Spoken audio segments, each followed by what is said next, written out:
Namo tassa bhagavato arahato samma sambuddhassa. Namo tassa bhagavato arahato samma sambuddhassa. Homage to the blessed, noble, and perfectly enlightened one. Homage to the blessed, noble, and perfectly enlightened one. Namo saranto suchedoye aladi samyaho samputoshe. Namo saranto suchedoye alahoti samya sambuddhase. 无上甚深微妙法，百千万劫难遭遇。我今见闻得受持，愿皆如来真实义。Supreme and wondrous Dharma, subtle and profound, rarely is encountered even in billions of eons. But now we see and hear it and accept it reverently. May we truly understand the Buddha's actual meaning. 师父上人，各位师兄，大家阿弥陀佛, Venerable Master, Dharma friends, welcome to our Sutra lectures this afternoon, this evening. It is Sunday, February the 18th here in the Gold Coast of Queensland. It is Saturday, the 17th in California. Glad you're with us. We're going to be investigating the Chapter 39 of the Avatamsaka, the Flower Garland Sutra, known as the merging with the Dharma realm, entering the Dharma realm, Ru Fa Jie Pin, also known as the Ganda Vyuha. It's a very, it's a chapter of a Buddhist text, teaching by the Buddha that is much celebrated in Buddhist Asia. Now here in the West, in English, and we have translations into Mandarin and translations into Vietnamese going at the same time. So my gratitude to all those hands and hearts that are helping this translation go further. Let us proceed with our opening protocols here. We're going to invoke spiritual presence. Invite the Buddhas and Bodhisattvas of the Avatamsaka Assembly to come and bless everyone, and the Dharma protectors, the gods, the dragons, the Eightfold Pantheon, to lend their light.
sa. One more time.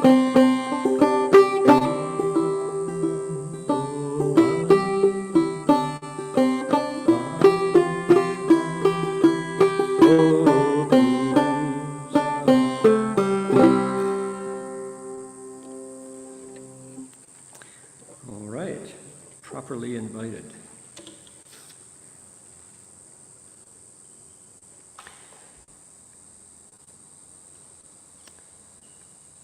We respectfully acknowledge Kombu people, Igambe language region, as traditional storytellers and custodians of the land where our monastery is located. We pay our respects to their elders past, present, and emerging, and as well to all First Nations people whose sovereignty was never ceded. 就说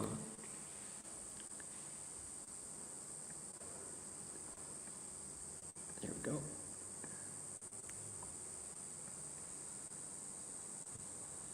我们恭敬地承认有冈贝语族的贡布马里人是我们寺院所在地的传统叙事和守护人。我们向过去、现在和未来的长者们致敬，并且向所有为帮主权的第一民族原住民致敬。All right. Furthermore, as they say in advertising, but wait, there's more. Here we go.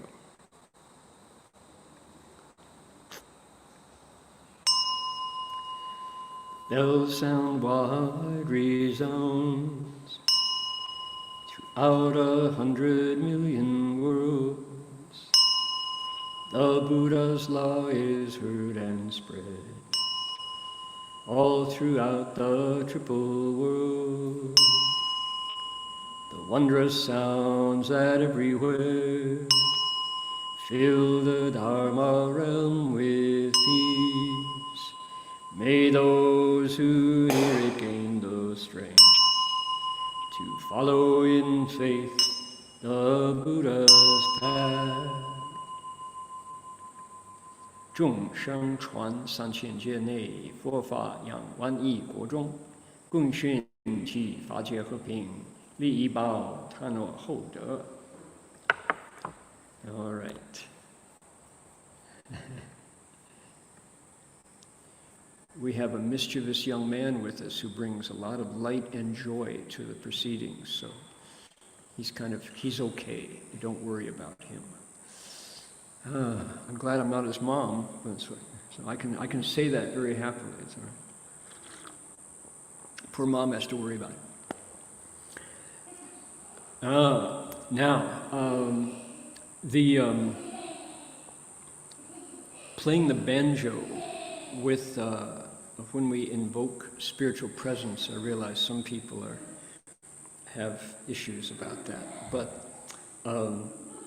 using musical instruments to accompany spiritual discourse is as old as Buddhism itself. It's just been around forever. And I remember visiting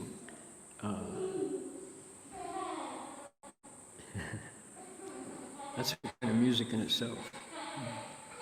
So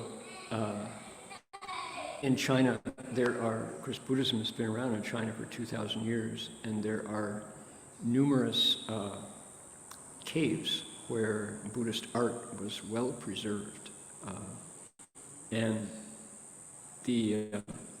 those caves, because they can be temperature controlled and there's not a lot of wind or moisture, particularly out in the desert caves, because they're so dry. So the art is saved on the wall in numerous places, and also in places like Longmen in Kaifeng, the source of Chinese civilization. There are incredible friezes and frescoes and sculptures and wall paintings, and they were the work of it looks like beyond human. How the size of the paintings on the wall, etc., etc.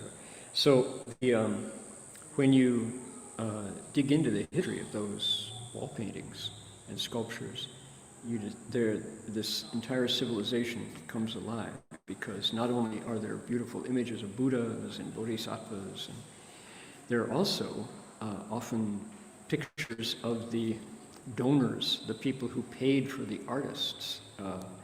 They're down in the corner. There will be somebody standing holding a plaque, and beside him will be obviously a female figure wearing hairstyles, costumes, clothing of the Tang Dynasty, followed by her children. They're all lined up.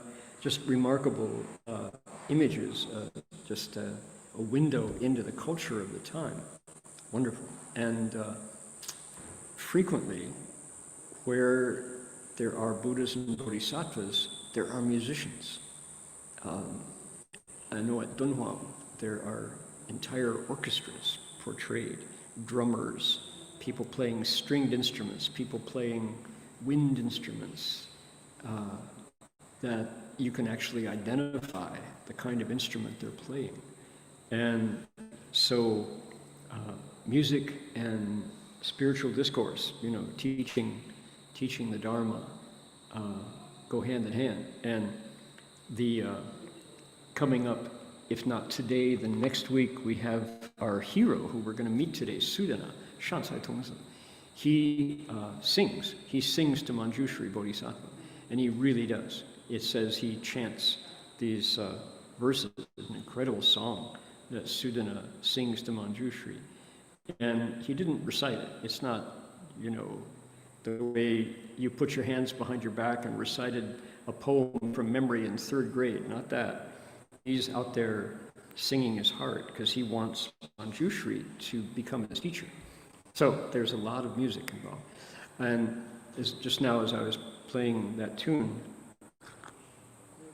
dee-da, dee-da, dee-da, dee-da, da-da-da-da-dum, dee-da, dee-da, da-da-da-da-da-da-da-da-dum, that tune. I was reminded of an experience that I had. A lot of the music that is portrayed around when the Buddha is speaking sutras, much of the music comes from devas. So it's the music of the heavens. The gods are said to give the best, they have the best praises. Their music is the best. It's truly out of this world.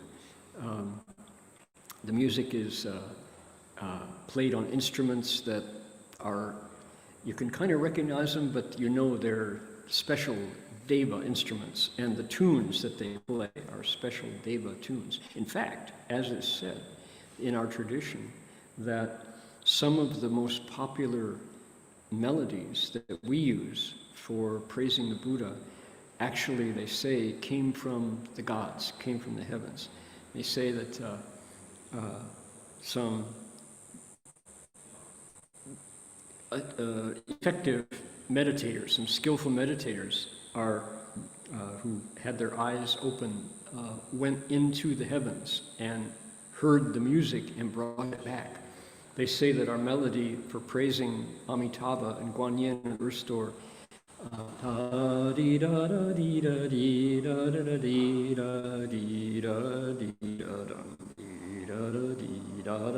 that one, they say is a deva melody that came from the heavens, in fact. So, now, I can't verify that, but that's what they say.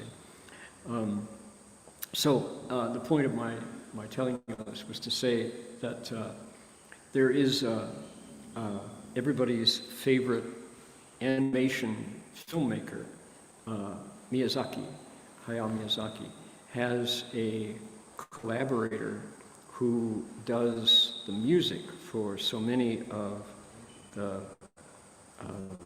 our favorite movies that come from Japanese animation. His name is Joe Hisaisashi.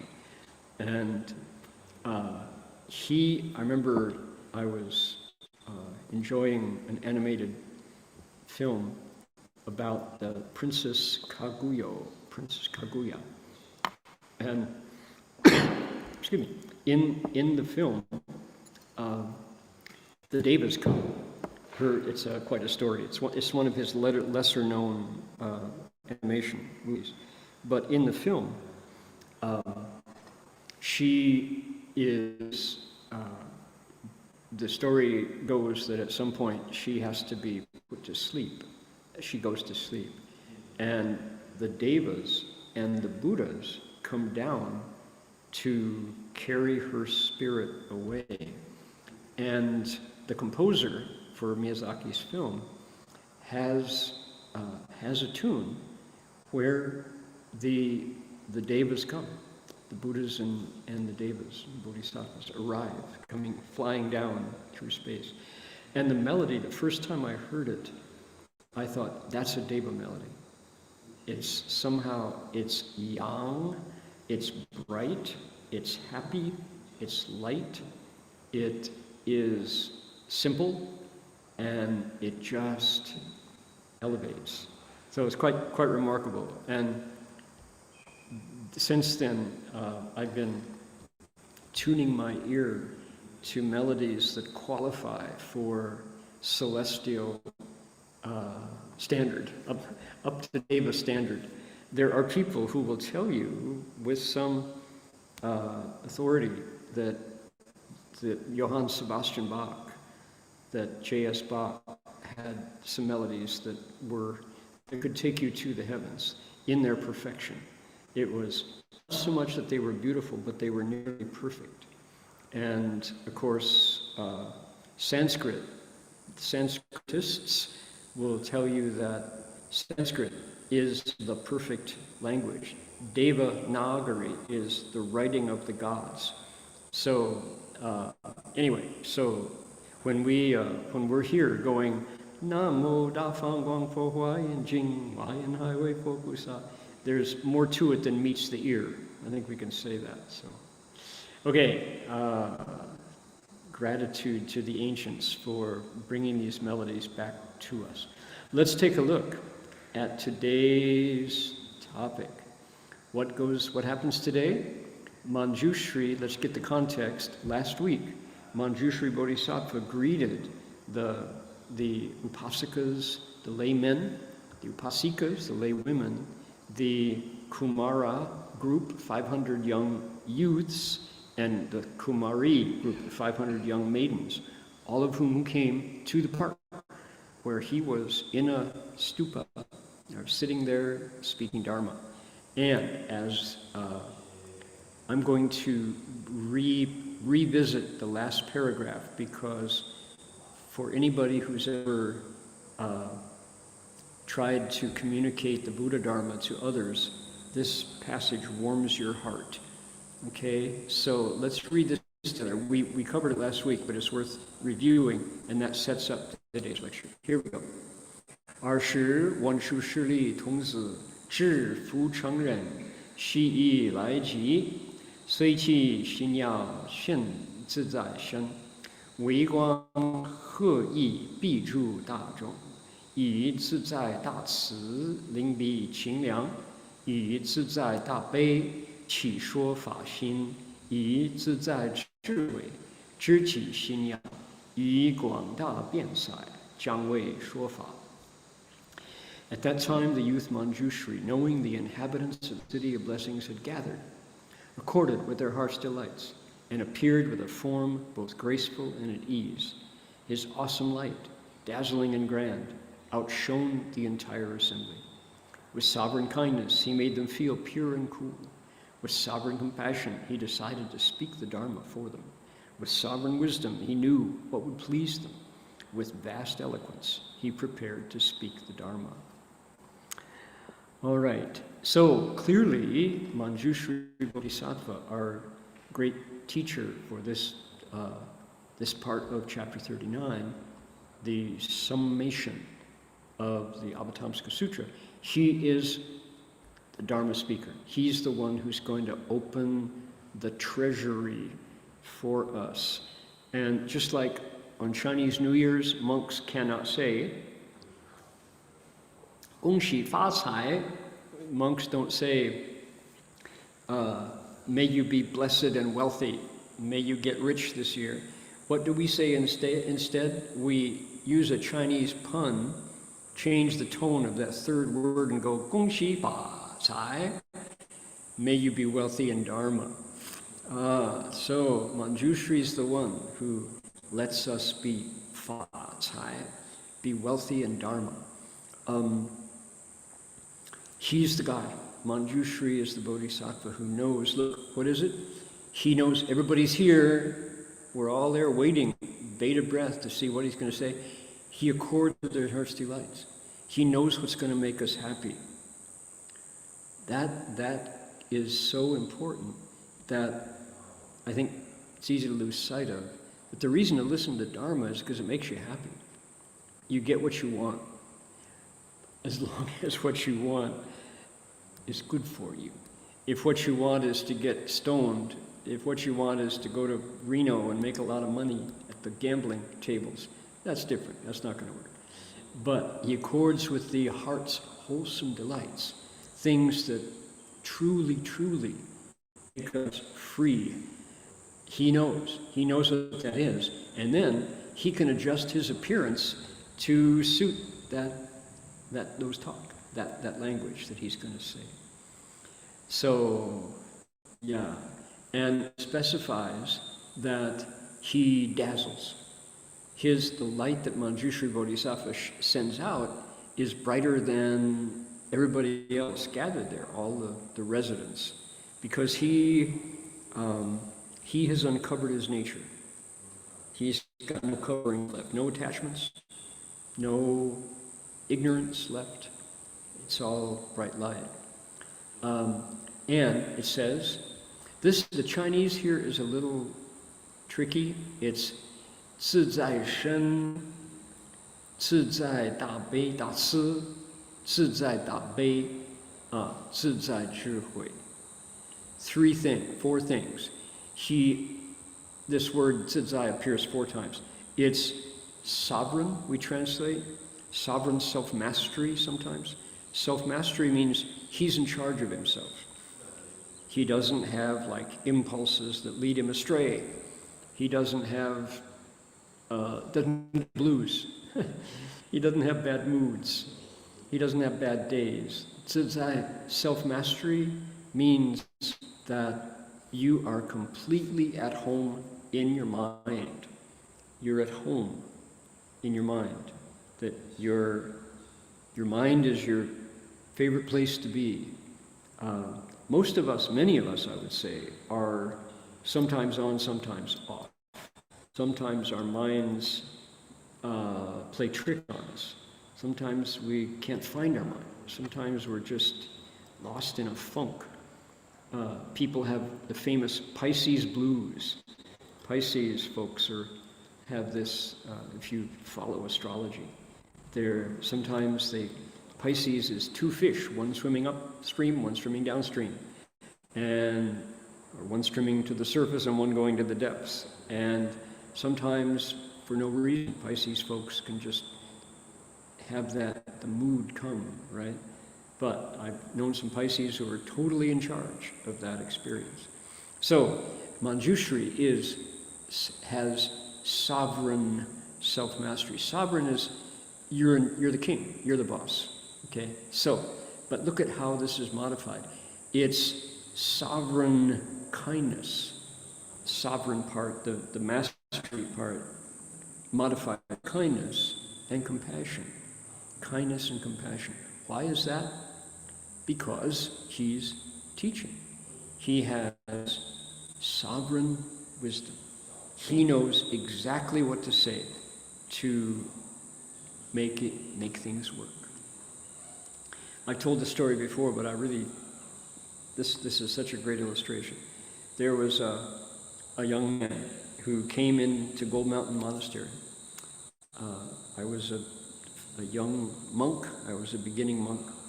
And this young man, his name was Mo, and he was smart guy, interested in Buddhism, but didn't want to give any power away to the Chinese monk sitting at the Dharma seat.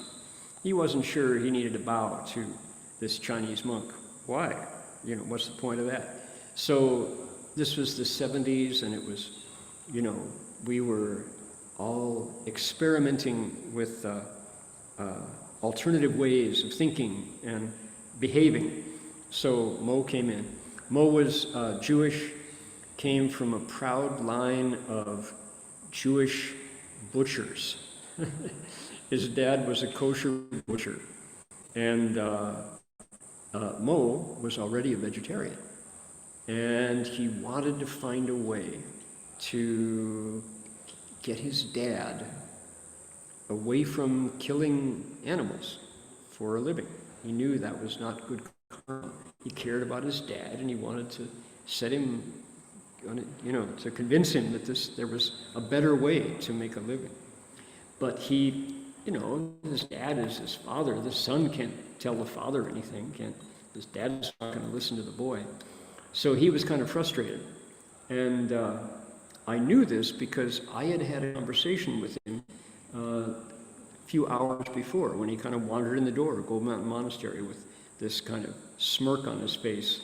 He had one foot in the door and one foot out. He didn't want to give any power over to these Buddhists, because we were obviously committed and no longer free, right? And Mo was very much interested in being free.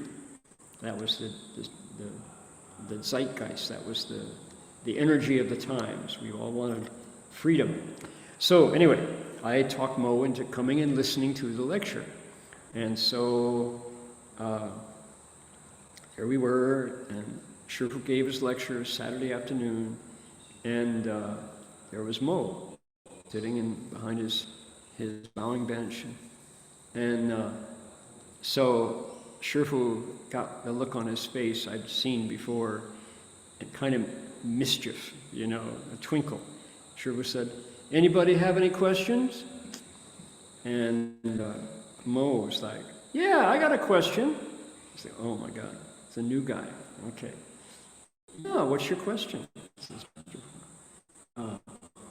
Mo says, I heard you talk about this wisdom stuff. What's the point of, why should we want to have wisdom? What's the point of that? It's obviously just baiting, you know, kind of seeing what kind of an answer he'll get back. So Master Hua, having never seen this young man before an hour earlier, said, "Well, that's a really good question." He said, "You know, when you have real wisdom, you know exactly what to say in order to take your father across and to get him to lose his bad habits." And Mo was like, "That's a good idea," he said. "I'd like that," he said. And then he bowed. He bowed to the abbot. That was the last thing he thought he would ever do. And within about 6 months, Mo had shaved his head and become a young monk, become a novice monk. So, yeah. So Manjushri Bodhisattva's got zizai zhihui. He's got sovereign wisdom, sovereign kindness and compassion, because look, zhiqi xin yao, he knows what these people in the City of Blessings want to hear. And he's going to deliver it to them with kindness, with compassion, and with wisdom, knowing just what to say. And furthermore, it specifies yi guang da bian cai, jiang wei shuo fa. He's got real eloquence, guang da bian cai. Now, what is eloquence? Eloquence is one of those topics that pops up all through the Avatamsaka Sutra, because it is the tool that bodhisattvas use to teach us. You have to know how to talk. And eloquence is always described as 4 things. There is ci wu ai bian. There's unobstructed eloquence in ci, in phrases. You've got lots of alternative ways to say things.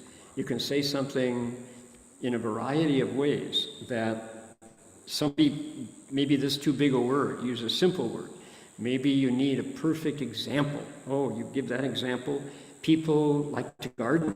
Maybe they're gardeners, and you've got an example out of gardening. You can talk about vines, you can talk about trellises, you can talk about pruning, you can talk about trowels, talk about tie stakes, all the different things that gardeners need to know. And that person's nodding their head. Yeah, I get it. You say, well, the mind is like a garden too. You need to know how to garden the mind. They go, oh, yeah, I get it. Ah. And they're engaged because you found the right thing to talk about. What's that? So I've been. Yeah, a whole variety of ways to talk about an idea that makes it make sense. There is I bien, which is to say, you take one meaning, and from it you extrapolate all these different meanings. And people, you really want to, maybe the topic is politics, and you know that politics is a very sensitive issue. So instead, what you do is you talk about the ants that you saw today. So here's my story. Today, I have summer, and the ants are in the kitchens everywhere, and I have ants in my kitchen, and these ants are very intelligent. If there's the slightest bit of sweet, for example, we harvested 100 mangoes from our mango tree, and our kitchen happily supplies me with mangoes, and so I take a mango back. And if a single drop of mango juice lands on the counter, within about 4 hours, it's a sea of black around the drop of mango juice. The ants come and grab it. They love that sweet mango juice, the slightest amount of sugar, and the ants are all over it. So as soon as they've, I've learned not to react. I don't freak out. I try to wipe up any fruit juice anywhere. But if I miss, then the ants are there, and I know as soon as they completely devour that drop of mango juice, they're gone. Don't see a single ant. And so the other day, I thought I'll wipe up all the mango juice. Unfortunately, I had mango juice on my fingers, and I touched the handle of the knife that I used to slice the mango. So I came back, and the handle of the knife was black, where my fingers that were slightly had mango juice had touched the handle of the knife. And after I said, oh, okay. And the ants, they're totally living beings, but how do they communicate to each other that there's sugar on the handle of the knife? And they all come, and then they're gone. Their communication is just really scary. Okay, so today I was getting some tea ready for getting my tea thermos for the lecture. And I had to wait for the hot water to infuse the tea, and I put my hand down on the counter and landed my thumb right on an ant. And I could feel it under my thumb. It's like, oh no, and I looked up, and here the ant had been wounded. I didn't kill it, that's even maybe worse, but it was struggling. So I carefully put it back on a counter, and I had hurt it, I'd injured the ant. And so I started to recite Guanyin Bodhisattva's name. And I said, Namo Guanyin Pusa, please, if you can save this ant, I hurt it, I'm sorry, I apologize. Didn't mean to hurt it, but can you save it? Namo Guanyin Pusa, Namo Guan Sriyin Pusa, Namo Guan Sriyin Pusa. So I'm reciting, and the ants were interested in something that was about 8 inches away. So they were running back and forth, but not where this ant was. So I said, I've seen ants take care of their own before. So I said, Namo Guanyin Pusa, I have an ant here who needs help. And so all the other ants are going back and forth to what they were interested in along the counter. But one ant came out, circled, found the wounded ant, and the wounded ant had lost a leg. I somehow managed to break a leg off this poor ant. And the wounded ant went right for him and propped him up, and you could see he was doing medicine. He was the back end, the left-hand side of the wounded ant. This ant who came out was like a nurse. He was a paramedic ant, and he was taking care of the wounded ant. And I was like, Namo Gonyin Pusa, I'm really sorry. And the paramedic ant was able to support the wounded ant and get him back into the flow of the other ants who took care of him with kindness. They weren't there to wipe him out. He was put into the infirmary. And I was thinking, look at this. This is mutual support. This is how politics works. We help each other as needed.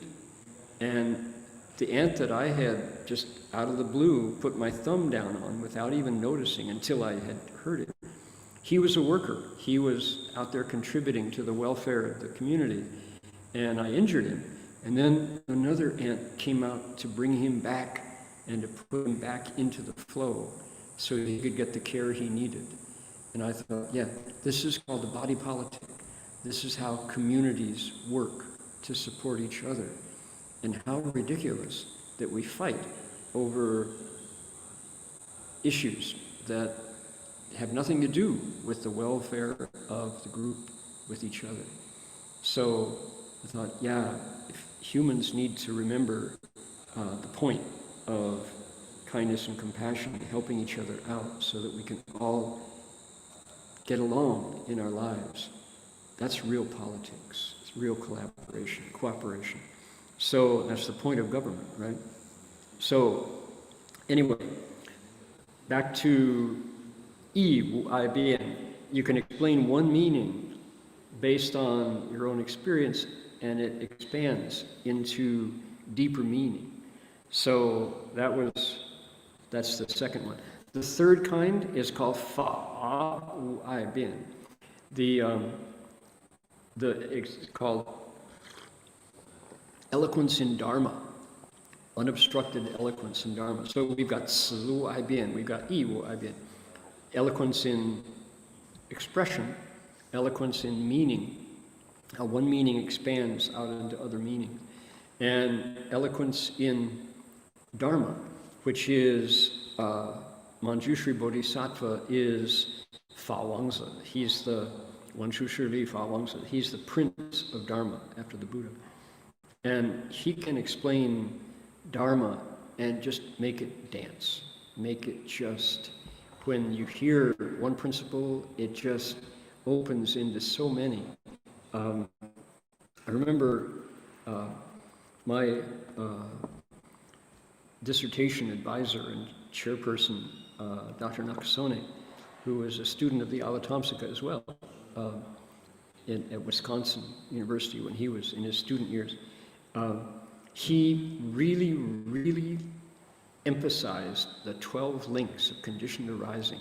He said that the Pratitya Samutpada Shi Aryan Yuan Fa, that particular teaching of the Buddha, he was always bringing discussions back to it because he said that particular teaching was unique among religions, that his ability, the Buddha's ability to see creation and then link it to the human experience of creation. So, 就是无明缘行，行缘识, right? Where ignorance conditions activity. He said the Buddha took it back farther than any other theistic religion that give up a creator being, right? For example, Brahma, he said. The Buddha took it deeper than Brahma. The Indian Hinduism, Brahmanism says this being created everything. Well, the Buddha said, who created Brahma? Ignorance created Brahma.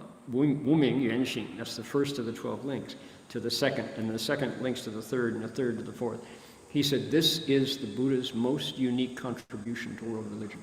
He said, this seeing the production of all things. And then taking it to reverse. If you want to reach nirvana, you can, if you can put an end to ignorance, you put an end to xing, to activity, xing yuan ming si, right? And then you can undo the links that progressively pull us back into samsara, into rebirth. So Dr. Nagasone just said this is the most profound teaching in the context of world religions. And he just loved it, and he showed how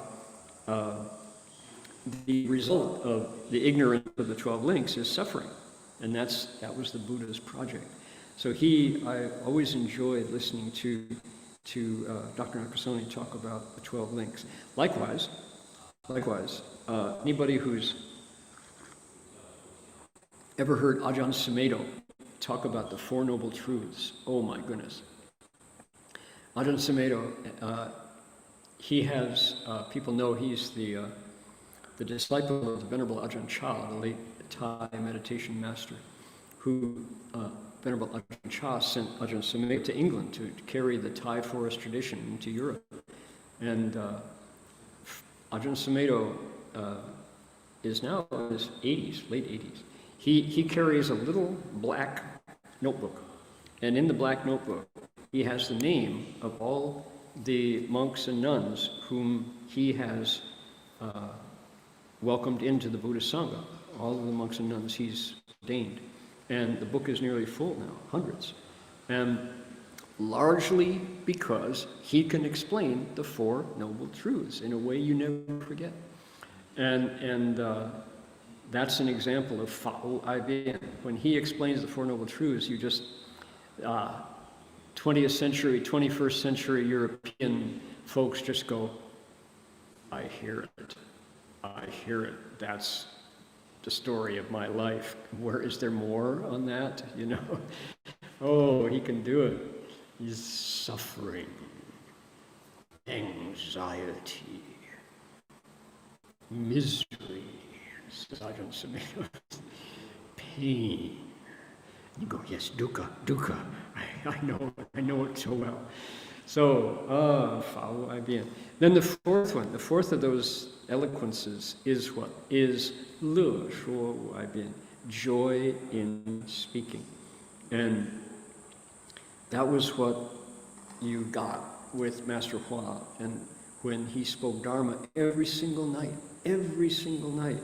twice on Saturday, twice on Sunday, 90 minutes we spent listening to our teachers speak Dharma.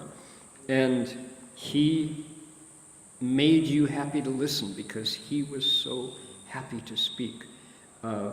Once, I think I've told this story before, but it's one of my most, a place that I go when I need more gasoline to encourage myself when tired of this and that. So one afternoon, I was a city of 10,000 Buddhas going through a hard time, going through personal difficulties in cultivation. And 3 steps, 1 bow was behind me, and I hadn't had this problem and that problem. And before the lecture, we would do evening chanting, and then we would recite the Buddha's name to fill out the hour of ceremony. And go in a large circle around City of 10,000 Buddhas, Buddha Hall, the 10,000 Buddhas Hall. And occasionally, before lecture, Master Hua would just come in the door and stand there. He'd kind of like holding down one direction of the compass, and we would circle around him.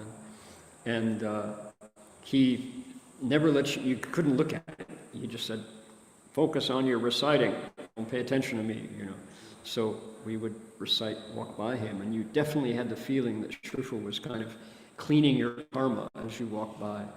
But this day, he pointed at me and said, come here, pulled me aside.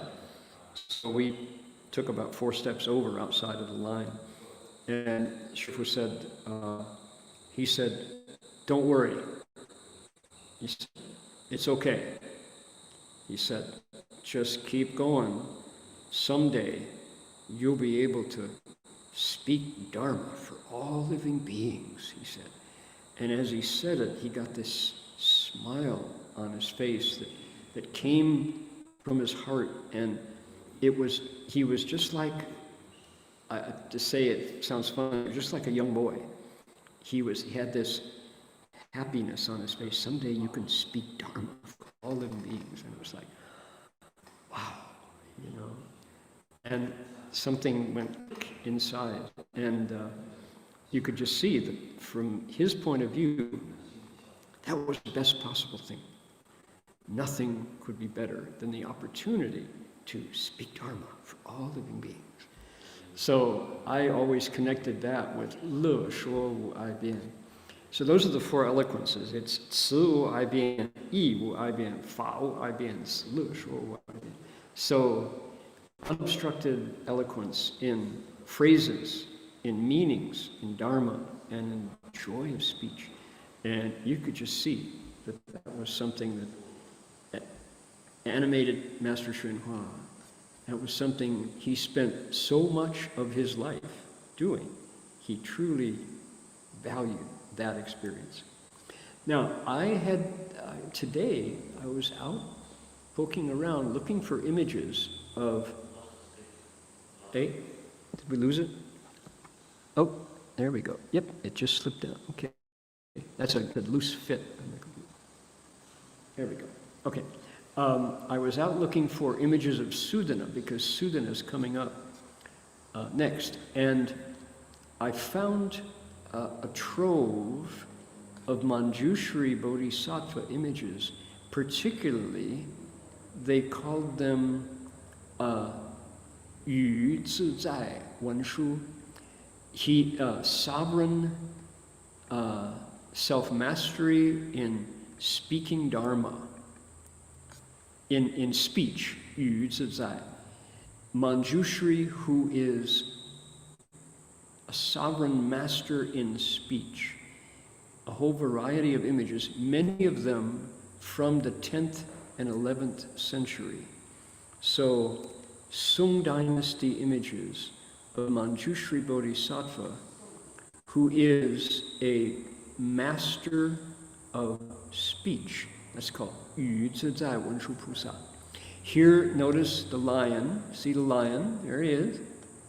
Very thoughtful looking lion. Here's the lion tamer. This is the zookeeper. He's there. He's the lion minder. And here are disciples of these are the 6,000 bhikshus. That's definitely a bhikshu. With his palms together. Here's Manjushri with his hands in teaching mudra. This must be Shariputra. Here is his sword. Here is his sutra on lotuses. This is Yu Zizai Wenshu. Here's a deva on his. Nope, that's a bodhisattva. He's got a halo. Down below, Buddhas in their stupas. Wonderful image, right? This is a Song Dynasty image of Yu Zizai Wenshu Pusa. Who else? We've got, let's see, here he is again. I had never encountered the sovereign self-mastery in speech Manjushri image before. Here he is at the light rays coming out of his crown. He's got a transformed Buddha on the summit here. His hands are in the Dharma speaking mudra. Here's a lion. This lion is sitting there. He's on his lion. Here's the lion's paws. And this particular pose of Manjushri is the teaching pose. He is at ease here, Zizai, because why? He is making all the living beings happy who hear the things he has to say. They're there with their palms together requesting Dharma, right? So this is Yu Zizai Wenshu Pusa. Quite a new one for me. I hadn't, here he is again. This is Yu Zizai Pusa. Yu Zizai Wenshu Pusa. Here's the lion. That's the teaching mudra, turning the Dharma wheel. Here's his sutra. Here he has a flower, not a sword. And that's the at ease, teaching at ease pose with his feet. So these are deep and old, profound images of Manjushri Bodhisattva, having delight in speech. All right. Here he is. Now, are we ready? Let's go meet Sudana. Here we go. 富于事实，观察善财，以何因缘而有其名？至此童子出入台时，于其宅内，自然而出七宝楼阁。其楼阁下有其福藏，于其藏上，地自开裂，生七宝牙。所谓金银琉璃玻璃珍珠车菊玛瑙。At that time, Bodhisattva Manjushri contemplated Sudana and the causes and conditions that led to his name. He saw that when this youth entered the womb, within his household, spontaneously there appeared a towering pavilion of the 7 jewels, beneath which were 7 hidden storehouses. Above the storehouses, the ground broke open by itself, and 7 objects sprang forth in the shape of tusks made of jewels. The tusks were made of gold, silver, lapis lazuli, crystal, pearls, mother of pearls, carnelian. Okay. So, this is the first time we've seen him.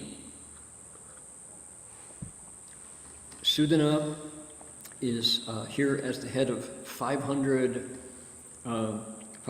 similar youths and 500 maidens who've come out. And one of the first things you encounter about Sudana is, of course, his name, Shan Cai. Shan is good, wholesome, skillful, clever, capital G, good, and Cai is wealth, money, stuff, possessions, wealth, lots of prosperity. Okay. So Shan Cai,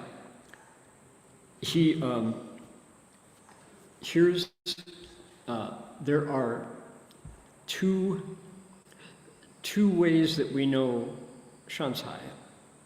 And one of them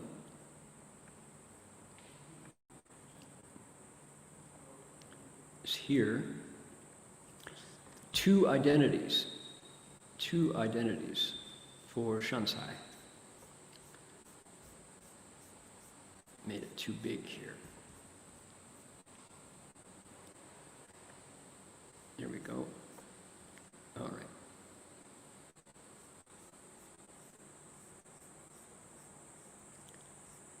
Oh, there we go. Dragons. Okay, here we go.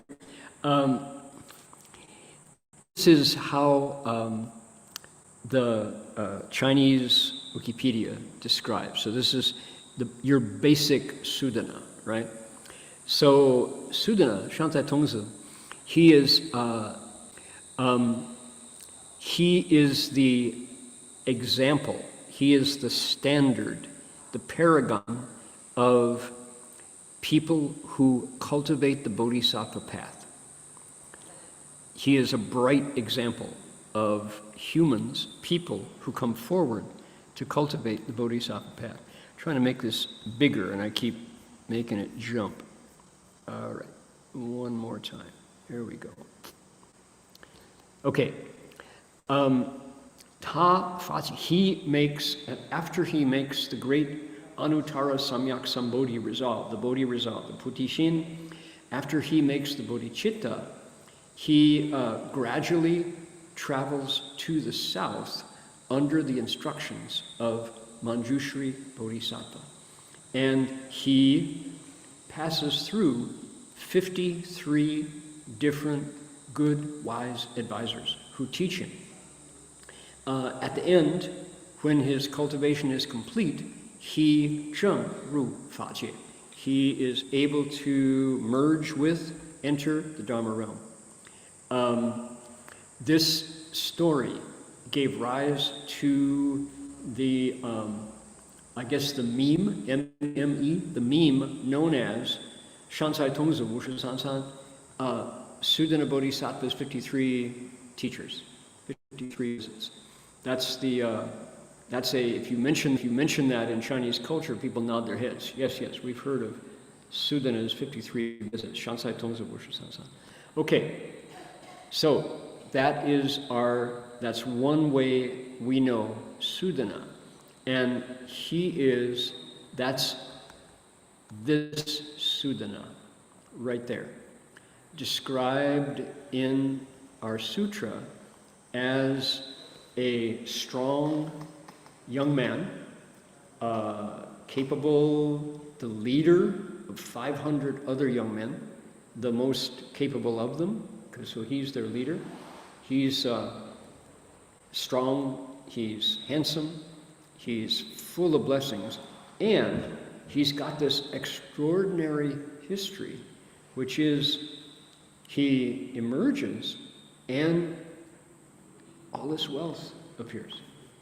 We're going to find out what happens next, and I'm kind of ahead of my story, but I wanted to give people a visual image of Sudana because why? He's got two identities. He is this young man, and who goes all the way to Buddhahood under the guidance of Manjushri Bodhisattva. We're going to be spending the next year or so following the travels, the pilgrimage of Sudana. We're going to discover a lot about him because look at his feet. He's a traveler. He's a young man who can truly visit and learn from 53 teachers with his palms together, bowing to each one, telling these teachers about his Bodhi resolve, so that they, in turn, say to him, okay, I'm ready to teach you. You are a Zai Fa Qi. You're capable of holding the Dharma. In Japan, now, the thing that I want to point out here, the reason why we're making this, I want people to get a visual sense of him, is because there are two stories that we know about Sudana. And beyond these two stories, I think he is unknown. This is his story. He is from, if the only story that we knew was he came forward from the City of Blessings to meet Manjushri and get sent off on his pilgrimage, then the images of Sudana would be all like that. He would be a tall, strapping, young pilgrim. However, there is a second story about Sudana, which is the more popular story, and as a result signifies how most people know Sudana, and it's this story right here. Here's Sudana up here. He looks like a little boy. He looks like a baby. He's got his hair in braids. He's wearing children's pajamas, and he's there with a young girl who's about the same age, apparently, and she too is wearing kind of robes and pajamas that you give to a child. Who is this? Dragon Girl. And who's in the middle? Well, that's Guanyin Bodhisattva. So the second identity of Sudana belongs to a different story. What is that story? It's this one. Guanyin Xiedai in Taiwan, the area of Taiwan and Minnan area, which is Fujian province, etc. There is a Guanyin Tu, Guanyin Bodhisattva chart or picture. Guanyin Bodhisattva is in the middle, smiling with a young boy. That is Sudana, Shansai Tongzi. Then the dragon girl is to the left. The very dragon girl that we learned about the last 2 weeks, who offered her pearl to the Buddha and went off to become a Buddha on her own, making the Arhats unhappy.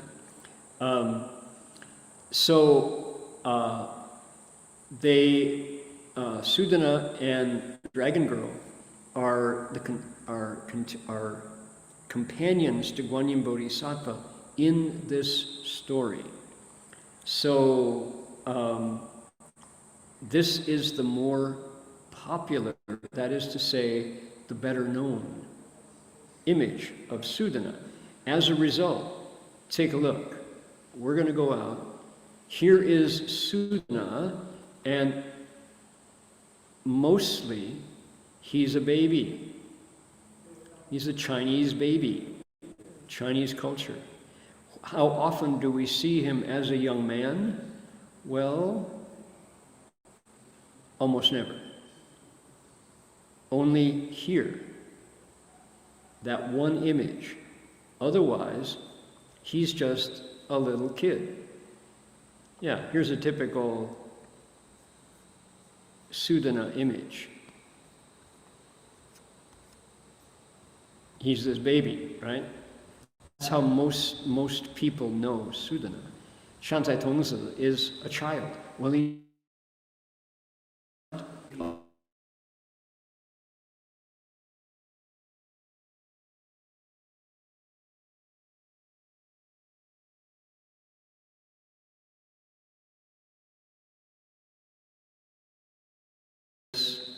pilgrim. He's capable of traveling for more than 12 years, more than a decade, to visit all these different teachers and to seek the Dharma. So I just want to point that out, that we have very different images of Sudana. And when people think of him, if you only know the little child, you don't have the whole story. In Japan,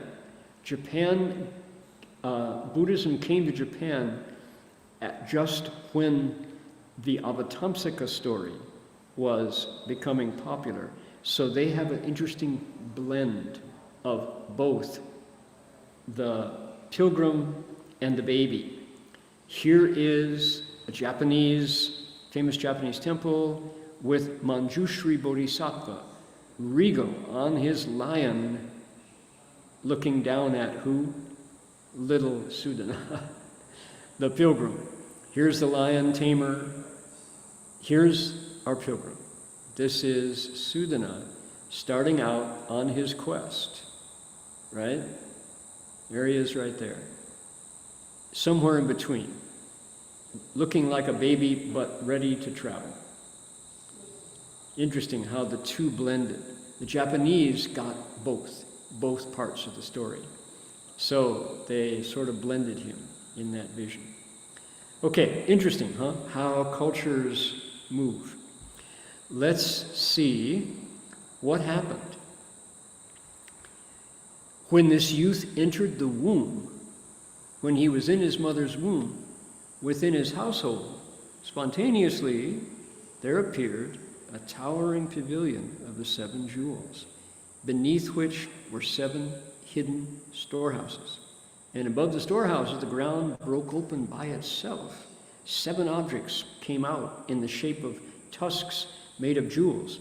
It's here, Sheng Qi Bao Ya, strange, tusks, teeth, but not teeth in the mouth, but that kind of shape. Towers. The tusks were made of the 7 precious things: gold, silver, lapis lazuli. Some people argue that it's beryl, B-E-R-Y-L. Crystal, pearls, mother of pearl, carnelian, precious things. And so what happened at this point, Sudana was still in his mother's womb. They called astrologers together and said, what should we name this child? This is a special kid coming, unusual child coming. And they said, well, we've got to call him Sudana Kumara Shansai. This is real good wealth. Okay? 上才童子出胎10月，然后诞生，形体之分端正具足。The youth Sudana stayed in the womb for 10 months before birth. His physique, limbs, and joints were straight and robust. 其七大脏纵贯高下，各满7肘，从地涌出光明照耀。The 7 storehouses, being wide and full, were 7 arms' length wide, both above and below. They welled from the ground with a light that was luminous and dazzling. All right, so more miracles. Miraculous young man, unusual to say the least. He was in the womb, a normal period. The Chinese say 10 months instead of 9 for gestation. His physique, limbs, and joints were straight and robust. Not a baby. He's not a kid. The 7 storehouses, wide and full, 7 arms length wide, above and below, they came out of the ground with light that was shining.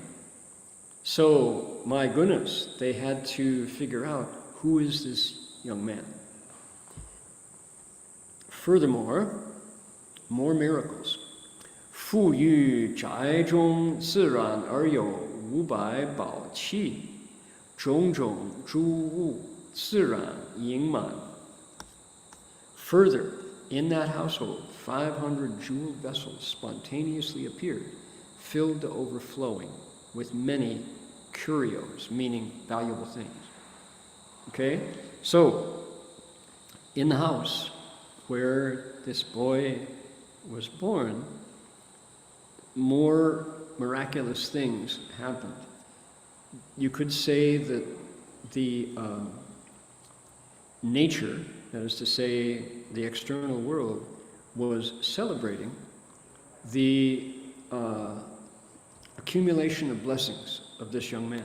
Here's somebody who's got a lot of blessing. And the world around him responds. Okay? Here we go. We'll find out what that means. Ready? 金刚气中成一切香，与香气中成种种衣，美玉气中盛满种种上味饮食，模拟气中盛满种种种殊珍宝，金气成阴，银气成金。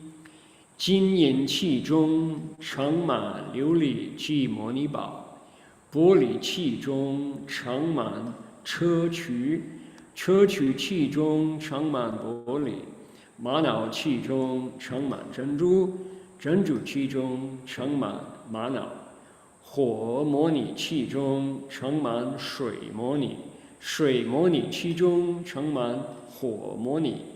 如是等500宝器自然出现。Let's go on down.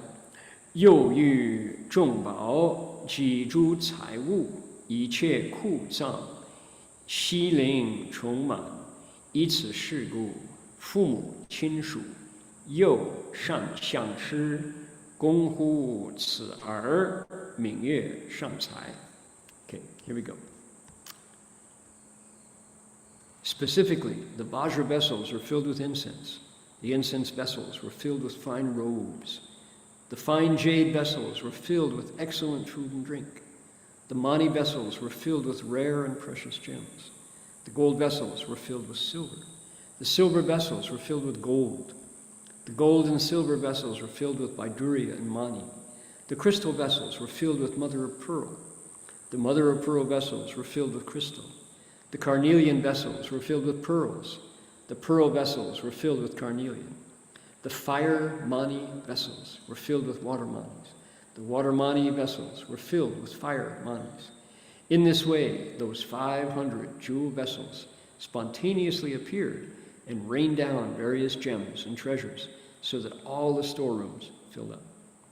Consequently, his parents, family, and their consulting astrologers all agreed to name the boy Sudana. Oh my goodness, what in the world? So, what do we know so far?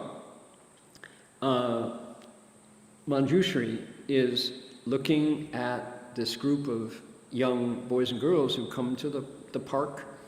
They come to the grove to hear him speak Dharma.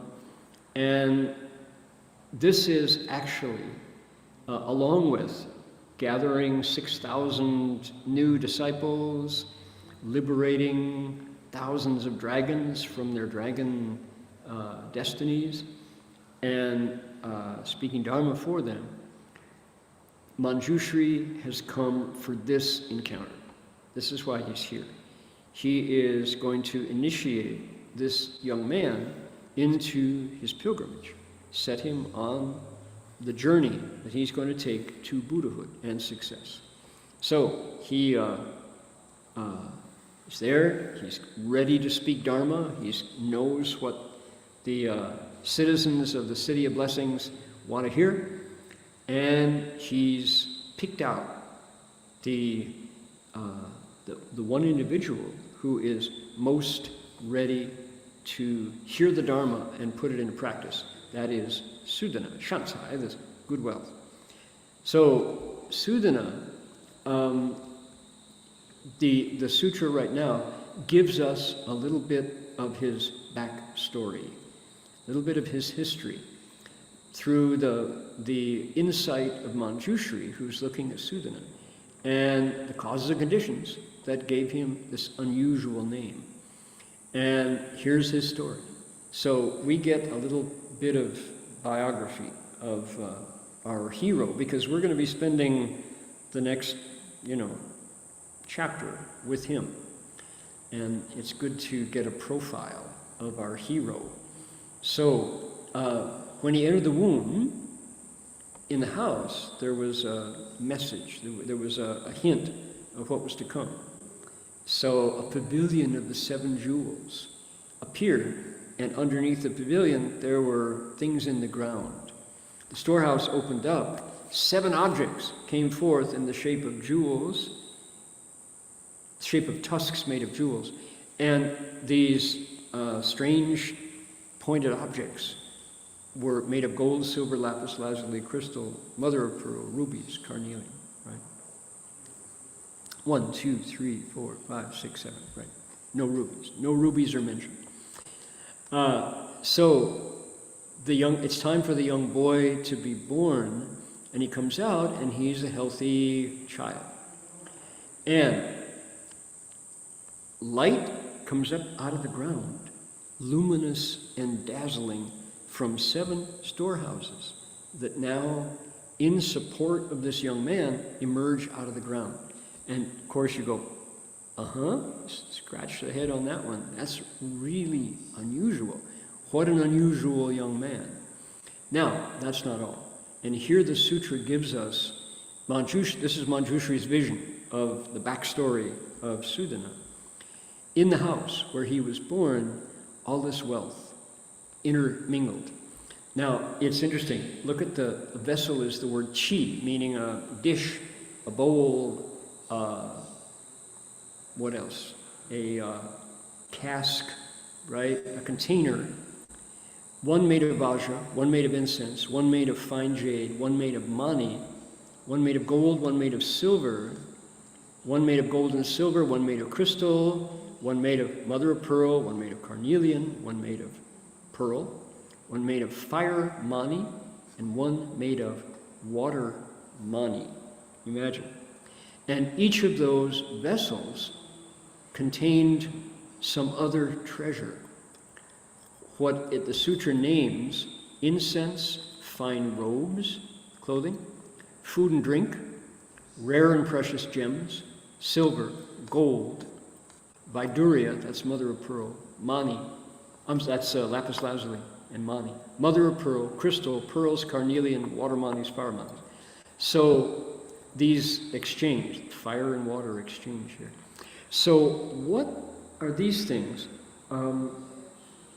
These are the kind of things that wealthy people can offer to the Buddha if they have the means to do so. These are treasures. They're treasures because they're rare in the world. The kind of things that you see in museums. I've told this story before, but one of the joys of visiting museums in Europe is you get to see crown jewels. And of course the Louvre has their share.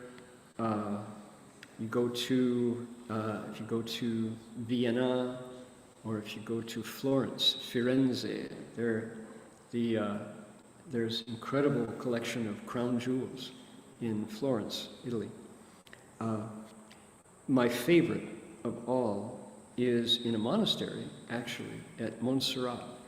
Montserrat's in Barcelona, and Montserrat means comb-shaped mountain. And it's a Benedictine Trappist monastery that has a museum attached to it. And in this, the museum, they've collected all of the treasures given by the kings of Spain to the Catholic Church that they revered and worshipped. And of course, Montserrat was one of the important monasteries through the centuries. So over the centuries, they have gathered together a tremendous number of genuine treasures, and they're held in the museum down below the monastery.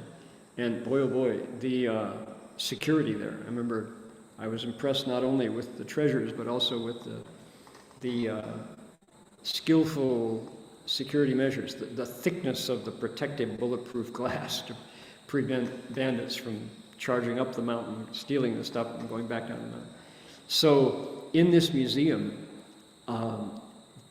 clearly the kings of Spain over the centuries had emptied their treasuries to create blessings in the church, including, mind you, up in the church itself, the Black Madonna, who looks so much like Guanyin Bodhisattva. We all bowed when we saw the Black Madonna, because she had the baby Jesus on her knee, the same way that Guanyin Bodhisattva holds Sudana on her knee in the other identity of Sudana. So, yeah, you can see these real treasures of the world. They're given as religious tribute. And we find out in the next part of Manjushri's vision that Sudana in the past made offerings to the Buddhas of these wonderful treasures that he was able to offer. And it's incense to please the nose, robes to clothe the body, food and drink to nourish the body, rare and precious gems, silver, gold, mother of pearl, lapis lazuli, crystal pearls, and manas. These are things that not everybody is able to offer, but Sudana in lives past had done so, and in the process had generated tremendous blessings for himself, so that in this way 500 jeweled vessels appeared and rained down gems and treasures. The storerooms filled up. So now, those of you who have children, maybe the birth of your son and daughter was equally blessed. I hope so. This is, by every account, an extraordinary birth. This young man is marked forever as being somebody special. They don't know he's a kid at this point. He's a baby. When we meet him in the Sutra, he's about 20. But at this point, this was his birth, very auspicious. So, what do you name a child like that? The Indian parents did what Indian parents do. They went to find the fortune teller. They went to find the astrologer. This is what the Buddha's own parents did, right, when he was born. So they said, let's call him Sudana. All right, let's do that. Good wealth. One more paragraph and we're done. Okay, here we go. 又知此童子已曾供养过去诸佛，深种善根，信解广大，常要亲近诸善知识，身语意业皆无过失，尽菩萨道，求一切智，成佛法器，其心清净，犹如虚空，回向菩提，无所障碍。Further, Manjushri saw this youth had made offerings to Buddhas in the past, that he had planted good roots deeply. His belief and understanding were extensive and substantial, that he always enjoyed meeting good teachers, that his body, mouth, and mind karmas were free of errors and flaws, that he purified the bodhisattva ways, sought omniscience, and had made himself into a vessel of the Dharma. He saw his mind was pure as space. He made transferences to Bodhi. He was free from any impediments. So Manjushri picks him out of amid the 500, 1,000 boys and girls together and says, he made offerings to the Buddhas in the past. He has done so many good things. His belief and understanding of the Dharma were deep, substantial, solid. He had proper views. He enjoyed meeting good teachers. Oh man, key right there, that he really liked to find people of wisdom and ask them questions. Wow. His body, mouth, and mind, free of errors and flawless. He sought omniscience, Choichejir. He had already, as a young man, had deep thoughts. Not only when he was lying on the grass looking up at the night sky and all those stars, but when things didn't go well. He was looking for principle. Situations arose, he wanted to know the roots. What was the cause of this conflict? What was the cause of that affliction? He wanted to know. Purified the bodhisattva way primarily through generosity, through giving, and he made himself, key sentence right here, he made himself into a vessel of the Dharma. That is to say, he could hold the things he heard, the principles, the things that as he met those good teachers, he would ask them for insight, and they would tell him, and he'd remember. A vessel of the Dharma, Caifa Qi, is something that can hold principles. You don't simply react to the surface of things, the superficials. You look deeply into the causes. His mind was pure as space. He made transference already. He'd had this cultivation, and he had no major obstacles. So Manjushri Bodhisattva says, you're someone who can benefit from the teachings, and I'm the one who is going to help you learn these things. So, all right, here's our young man. He is often portrayed with his palms together, kind of leaning forward. The word that we use is docile. Oops, I want to share my screen, you can see it. He is docile, from docere, able to be taught. He is someone who is able to be taught. And when I think back to my childhood, I was not able to be taught. I wanted to get out of the classroom as quickly as possible and out to the baseball diamond. I was interested in sports, not learning from books. But Sudana is not that way. He is ready to be taught. He likes learning.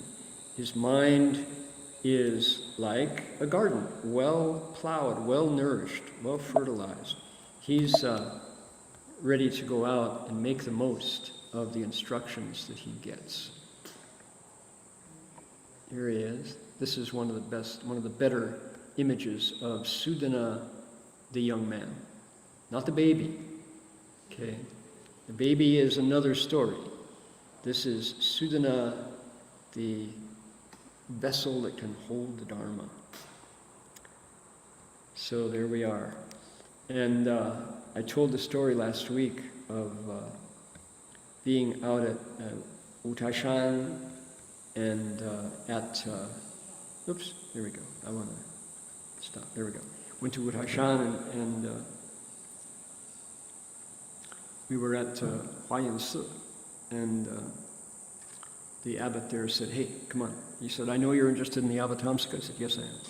He said, "Come into the library." We went into the library and came around the corner, and here was a big, tall bodhisattva with his palms together, looking young. He wasn't like Guan Yin, he wasn't like Earthstore. And the abbot said, "This is Sudana.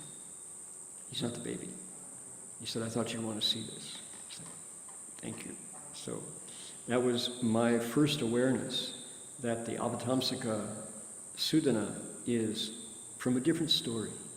Certainly, Shantai Tongsa has both identities, but this is a different Sudana. Okay, there we go. That's it for this week. I would like to invite Qin Chuan and Qin Wei Shi to say hello. Hello. Hello. What's going on? Hello. There he is. We have a couple of events in Berkeley and in Ukiah. So the first one is Quantum Physics Meets Buddhist Philosophy of Mind. And the theme is consciousness in the universe, or is the universe in consciousness? An interesting question. Maybe you were thinking of that. Yeah. And we have a very special guest, Bogdan Staszewski. Staszewski, I can't say it, is going to be coming from University College Dublin, where he's actually building quantum computers, if you can imagine it. And he's going to actually give a talk building from the latest discoveries of quantum physics and showing how you say, consciousness is a very important piece of the puzzle. And he's going to be in conversation with Doug Powers. People know he's the DRBU professor and very much part of the Berkeley community around Buddhism and physics. If people have been watching any of the recent movies, I know these multiverses have been super popular, and you get a chance to actually understand the science behind it. Bogdan will actually go through why right now many physicists think that, we actually split into multiple universes every time we make a decision, because that's what seems to make sense given what they're observing in the mathematics. And he has his own Buddhist take on it, which is actually quite interesting, where he tries to line it up with the Buddha's ideas of consciousness and karma and yogacara. So if you're interested in this topic at all, please sign up. It will be online and also in person at Berkeley Buddhist Monastery. Bogdan is actually coming for a conference, and so after the conference, he will share at BBM. Nice. So it's a really exciting event, actually. The lecture is happening at BBM, is that right? That's right. BBM in person, Sunday, February 25th, 2024, 4 o'clock to 6 p.m. Okay. And the next event is something that is coming up in this summer, July 7th to 20th. And this is for high school students who are interested in immersing themselves in, they call it contemplative philosophy. Essentially, not just reading the books, but living the books, living the classics. I think many times, Dharma, you're talking about school, and we end up reading books, and then you put them on the shelf and you forget them. But here is an opportunity to actually read the books and then actually apply it in our lives. And it's really part of the DRBU's pedagogy and Master Hua's spirit of activating intrinsic wisdom. And we want to give high school students an opportunity to immerse themselves in that. So it's the 7th to the 20th. There'll be yoga, tai chi, shared inquiry, trips to nature, visits to CDTB. So it'll be a wonderful opportunity. So if you're a young person listening to the lecture and you want to sign up, click there for more details. if you're a parent and you're thinking, what can I do with my kid this summer? Oh, Well, this is definitely a great option. nice. Yeah, that's exciting. How is your meditation day Class long is going great. We called it panoramic listening to the field today, and we had about 25 to 30 people show up and spent the morning and afternoon meditating. We still have another day of meditation tomorrow. People would like to join, and next week on Saturday, before Bogdan's talk on Sunday, is our last class on sacred listening. That's February 24th. So if you'd like to join in, you don't have to go to the previous classes to come to the last class. No problem. We're happy to have you come. Okay, great stuff. All right. Thank you for that. Appreciate it. That's I would be interested in this myself if I didn't have other things to do in July. Great. Okay. Appreciate. We're going to dedicate merit, transfer the merit now. Make your mind as big as empty space, send it out wherever you care to do so.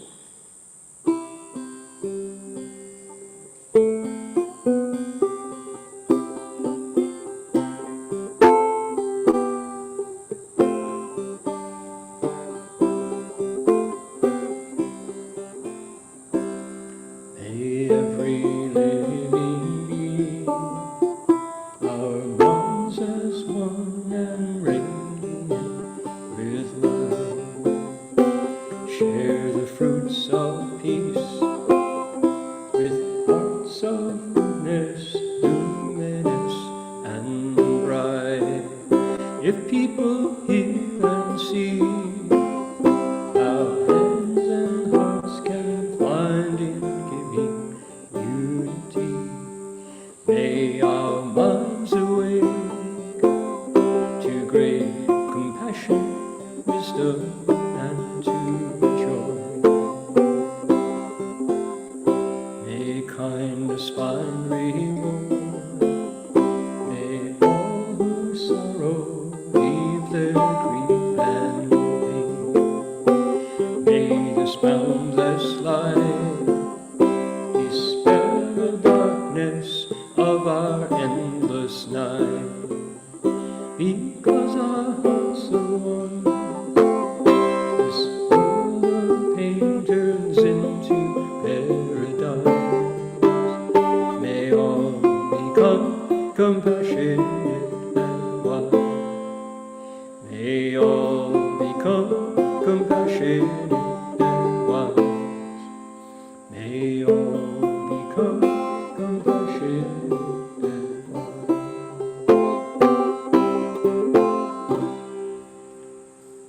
And before we're done, we're going to bow to Buddhas and bow to our teacher.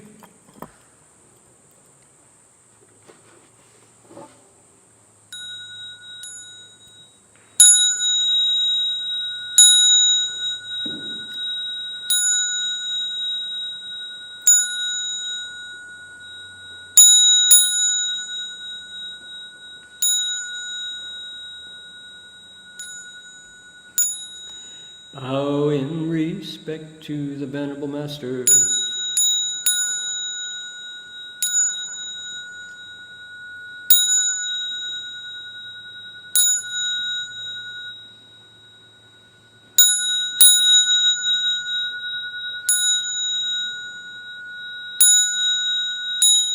Okay, that's going to do it for us for today. We'll see you all next week. Amitofo. Bye, everybody.